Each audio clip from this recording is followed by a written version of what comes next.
Welcome back to another simple truth. We're in Genesis chapter 40. Got stuck in the first 4 verses for a little bit of time, like maybe 3 weeks. So we're going to move on. We'll see what God has for us today. Pick it up with me in verse number 5. It says this about Joseph and the cupbearer and the baker. One night they both dreamed. That's the baker and the cupbearer. The cupbearer and the baker of the king of Egypt, who were confined in prison, each his own dream, and each dream with its own interpretation. Right? Now, again, God uses dreams. Right? God uses dreams, and so does the enemy use dreams. Right? God uses dreams to impart information to us, and give us a taste of maybe what's to come. Right? All of those kind of things. Purposeful in nature. The enemy uses dreams for fear. Right? We have a nightmare. We have a bad dream that somehow forecasts that something's going to happen to us. Right? I think those things are important to remember. They go together all the time. God has purpose in his dreams. So does the enemy. Right? God's purpose is to continue to build up and edify his relationship with you, your relationship with him, but what he's doing in your life, right? The enemy has no desire to build up what God is doing in your life. He wants you to have the opposite. The enemy counterfeits that which God is doing. Right? Now, again, a lot of times we dream just because we're not able to shut off the day. We have a million different things, and really none of that has much meaning. But when you get a dream, right, that is very visible in nature, right, you can remember it in nature. There's details about it in nature, right? You can pretty much guess that God is trying to reveal something to you. Now, here's the kicker. You need that to be interpreted usually, right? There is one interpretation. It says each dream with its own interpretation. If God is sending you something, then it's purposeful in nature. It's going to have an interpretation. He tells that about tongues. There's going to be an interpretation, right? All of these kind of things that go together. Right? God's not just sending you something so you can sit and ponder it and worry about it and get stew over it and get stuck. But when that interpretation comes, that's always very interesting. I've seen people who have gotten something from the Lord, and then months later, all of a sudden it's like, oh, wait, hold on. That's what that meant, right? So one of the things that we do is we combine this with the story of Joseph and Mary, the birth of Jesus, and we realize, what does it say about Mary? She pondered these things in her heart. She was given a message, and she just thought about it and pondered it and wondered about it. So these two are having dreams. There's an interpretation for them. And then enter the hero. Verse 6 says, when Joseph came to them in the morning, he saw that they were troubled. And so he asked Pharaoh's officers who were with him in custody in his master's house, why are your faces downcast today? Again, we've talked about that the last couple of weeks. The fact that Joseph is in prison with them, but is also attending them. He's taking care of them, and he notices something about them, right? It's really neat because I love the story of Nehemiah. And in the story of Nehemiah, it says in chapter 2 that he stood in front of the king, and the king noticed that his face was downcast and had never been that way before, right? Do you notice things about the people around you? Do you notice when they're downcast? Do you notice when they're excited? Do you notice when they seem to have concern on their face? Do you notice when they seem to be pondering something, when they're excited about something? All of those things, do you notice? Are you just walking along aimlessly with people, right? Just doing life.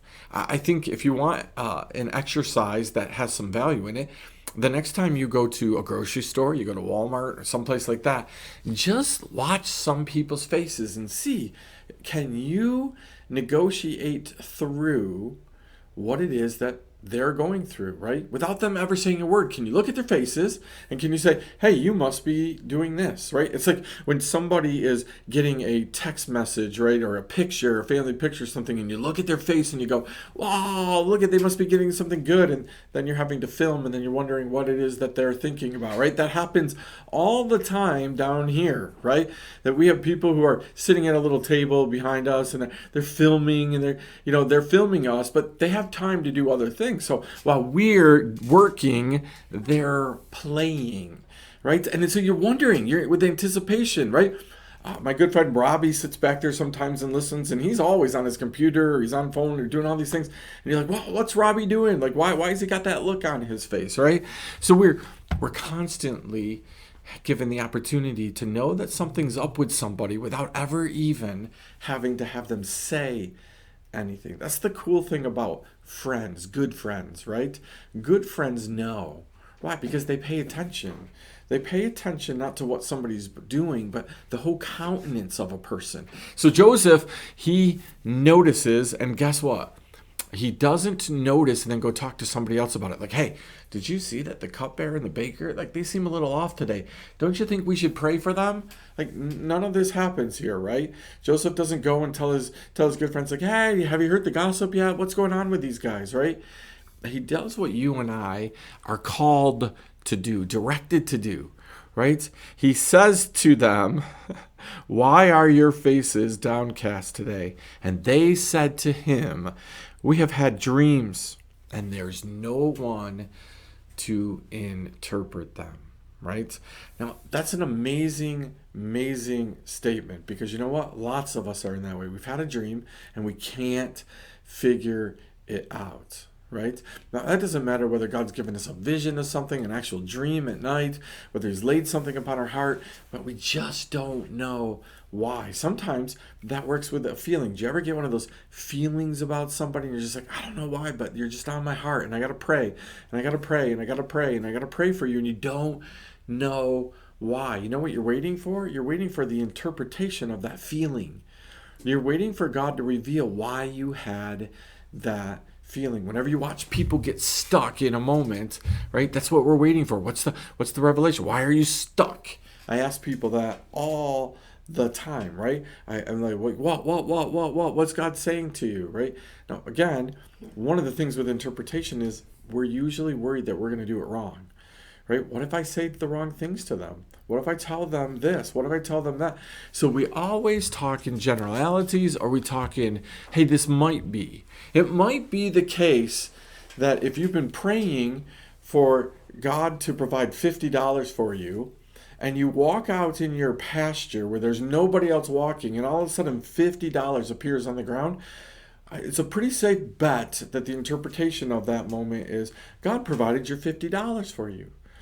But if we walk down the street, right, and we find $50, all of a sudden that interpretation becomes, well, maybe God's just seeing if you'll be honest. That wasn't your money, right? Maybe God's seeing if you'll go the extra mile and take it somewhere and give it to somebody else. Maybe. And all of a sudden, life gets complicated. We're worried about that. I don't want to give you the wrong interpretation. I want to give you the right interpretation, right? If you're going to interpret dreams, you need to be close to God. If you're going to get dreams from God, you probably are close to God. Those things matter, right? Here's how it finishes up. Joseph said to them, do not interpretations belong to God? Please tell them to me. Notice, Joseph didn't boast about himself, right? He's not like, hey, I've had experience in this, right? Because he really hasn't. Right? We don't know what God has done with this whole thing other than the first two dreams, and that didn't go so well. So can you imagine Joseph, right? The first time that he talked about having two dreams, he ended up in a cistern, ended up being a servant, ending up being in prison.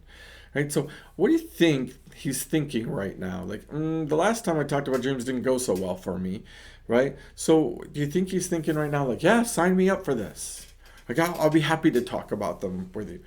Notice there's nothing about him in there. What does he say? He just states a fact. He states promise, right? Do not interpretations belong to who? They belong to God. They're God's, right? So again, we ask God for insight. We ask God for revelation. We ask God, what does this mean? right? What is this about, right? Joseph, without any fear, without any hesitation, says they belong to God and I'm with God. So guess what? We're going to get this taken care of, right? I think in my own life and I think in the life of other people that we need to be more concerned with making sure that our relationship with God is in such a place that we could say these kind of things, right? We're just in tune with God. So when somebody comes up to us and they say, hey, I got this for you. We're like, well, that belongs to God. God will help me do that. And we do it, right? This belongs to God. God will help me do that. Right? And so we do it, right? And we're not afraid of letting God down because we know who God is. Now, that's a really, really, really hard pill to swallow, right? Especially if you're Joseph and you're in prison, right? Hey, next time we're going to talk about the dreams, the actual dreams. But here's what I want to challenge you with this week. Do you know that interpretations believe to God? Do you know that that which you're seeking, that it belongs to God, right? The answers that you're seeking, that's who has them. God has them, right? The things that you want in life, God has those things. Do you know that God has what it is that you're seeking, right? It says in our Bible, been on this all week, seek ye first the kingdom of God. Seek first God, then all of these things will be added to you. Do that this week, and then maybe God will start speaking directly to you about the things that you want. Now, it's not a maybe. It's that God will definitely start speaking to you, right? And God will definitely, as you seek Him, He will communicate with you. Not in your timing, not the way that you want necessarily. We were talking about this earlier before I go off on a long tangent, right? But here's the short version of that. Sometimes we refuse to listen to the voice of God because it's coming through somebody that we've deemed not appropriate, or we've deemed God would never use that, or we're just enough prideful that we would say, well, God would just tell me. Why would He tell you, right?